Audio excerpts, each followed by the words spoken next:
Okay, well this is a letter that has circulated amongst the Saudi royals. In light of the sharp deterioration in political and economic conditions, the drastic drop in oil prices, and the soaring public debt, we appeal to all the sons of King Yada Yada to summon an emergency general meeting. I think that's the previous king they're talking about there. They should isolate the incapable king blah blah, the extravagant and vain crown prince yada yada, and the rotten thief deputy crown prince blah blah. I have known about a bit of this for a little while. Apparently, the Saudis have set up an oil deal with Russia. Now that may worry you or may not worry you in regards to the petrodollar holding its status. Remember once before I said that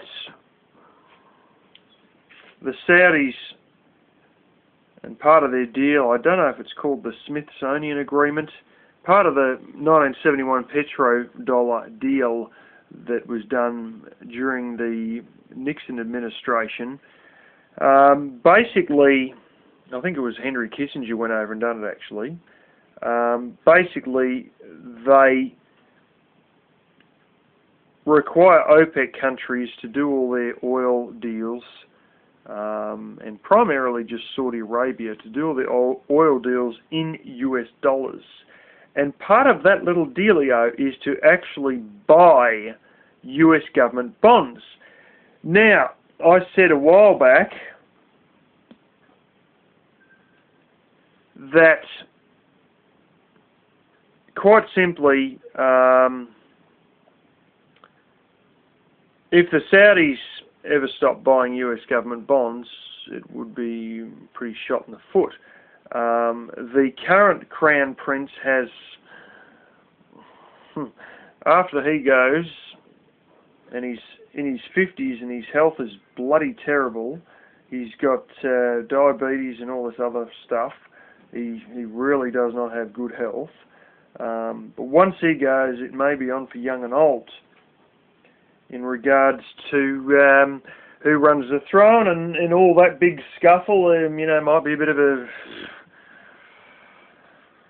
well, I don't know about a civil war, but a bit like Nepal, where the royal family makes a habit of shooting each other to try and get ahead. And my mum's friend knows all about that because she's been over there while there was some curfews in place and armoured personnel carriers rolling down the street. Nice holiday. Anyway, if he was to die, I said previously, if he was to die, things might turn to shit.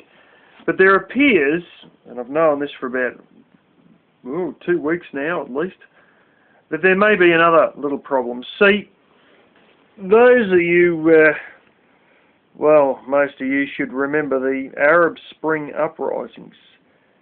Saudi Arabia almost had one, but what they done was, they done a deal to keep people happy to stop them from having an uprising. They had one or two half-assed protests that never really went anywhere and petered out rather quickly, but they decided to do a deal to keep people happy, and part of the deal was to pay off everyone's debts, or at least $100,000 of everyone's debt, or something. It was some deal they'd done basically to pay off people's personal debts to keep them all happy. At the end of the day, they said, well, and they threw a lot of other money at people, just threw money at them. And at the end of the day, they said, well, we're happy you gave us this stuff, but really speaking, we're still not happy with the government and the laws and the way things are run around here. So, as much as you gave us this money, you bought us off, but that's not really what we want. We still really do want change. But in all of this, paying out everybody's debts, they have ran themselves, now this is Saudi Arabia, right, we're talking about here. You know, to actually use those beam pumps, that, you know, the oil pumps, to run them it only takes 0.5% of what the oil costs when it gets to the surface. And, you know, we're talking about Saudi Arabia here. They have more money than anyone else because of all this oil. Except for maybe Dubai, whose oil's going to run out in about 10 years anyway. And Qatar's not too bad off either. QATAR. But Saudi Arabia, you know, heaps of people, they got money like you wouldn't believe. Here they are buying US government bonds, but guess what?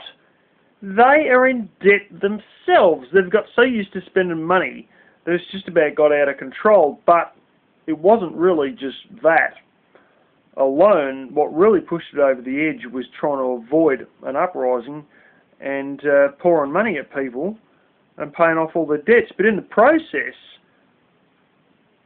their government has come under a large amount of debt at the same time that the oil price is going down. And what they have decided to do in all their brilliance is just say, well, what we'll do is we'll sell a whole ton more oil in the hopes that, well, basically, we can pay the debt off. So they're gone berserk selling heaps and heaps of oil, regardless of the fact that it's the cheapest it's been since probably the 90s, to try and pay this debt off. But you see what's going on here? Supply and demand. There's plenty of oil out there already. You know, Russia's really pissed that, you know, the oil price is down. There's heaps of oil out there already. There's very little production going on. You know, China, you know, has had its bubble burst. The building boom has burst over there. The stock market's burst. The US stock market's burst. You know, you've got Europe in the grips of this refugee crisis and all that. There is not much money going around. They said on the news literally a week ago that we have only a 30% chance of avoiding a GFC. Our growth rate in good old Australia that hasn't had anything since 26 years of endless growth, well, guess what? Our growth is back down to 0.2%, which is the same as what it was during the depths of the GFC. Guess what? There's not much being made. Nobody's got a great deal of money, so not much oil is being bought. Guess what? They've ramped up production to pay their debts off. Guess what? As a result, the supply is even larger than it was before, and you know what that means? Even bigger supply and no demand, the price drops even further. How they could be so bloody stupid to realise that this whole, well, not realise the whole supply and demand paradigm, that the more they put out, it's not going to really increase the price on oil. Obviously, it's going to drop it even further, and then they're going to spiral even deeper into the hole because, you know, they're selling more of something that's worth less and less as they flood the market, basically. And in all of that, it's not looking good. And, you know, when they're in debt, they might decide that one of the things they've got to stop doing is buying US government bonds to help their own spiralling debt problem, as opposed to continue to help America out with its spiralling debt problem. They might think, why don't we help ourselves out and take care of our own stuff before we go bailing everybody else out. And the one big trouble is they've only got one card to deal with. It's the oil card. You know, over here in Australia we've got astronomical amounts of iron ore, coal, and natural gas, not much oil at all. And, you know, gold and lead and zinc and just about anything you can dig out of the ground.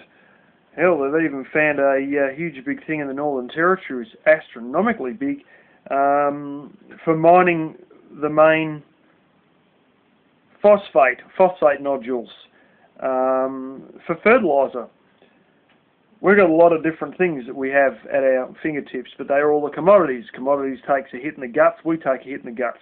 But only one commodity has to take a hit in the guts, oil, and Saudi Arabia is not looking good. But anyway, we will see how it all pans out. If they do decide to have an emergency meeting and vote him out, yeah,